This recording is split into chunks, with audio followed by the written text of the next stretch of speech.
pinakamahalagang importante is magpe-pray po muna tayo para safe na safe po tayong makarating sa ating pupuntahan.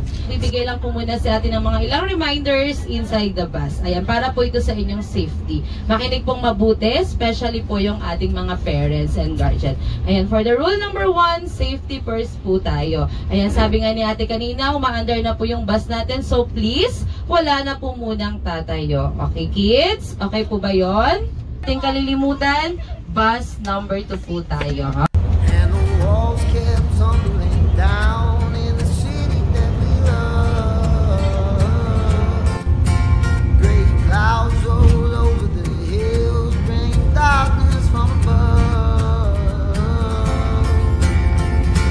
But if you close your eyes, does it almost feel like nothing's changed at all? And if you close your eyes,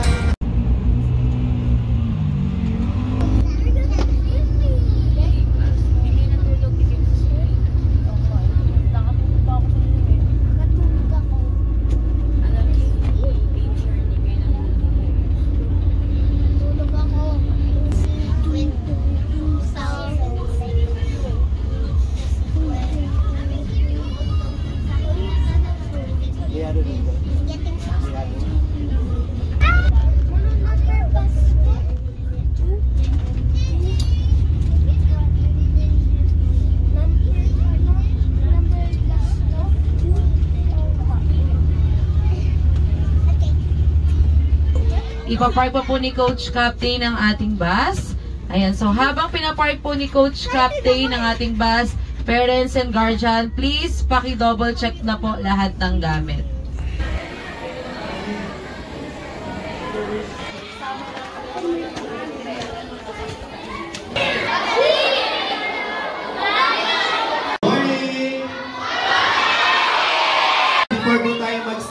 Activities, magkakaroon po tayo muna ng warm-up exercise. Ayan, para sa ating Zumba exercise,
Doon na. Tapos na dito.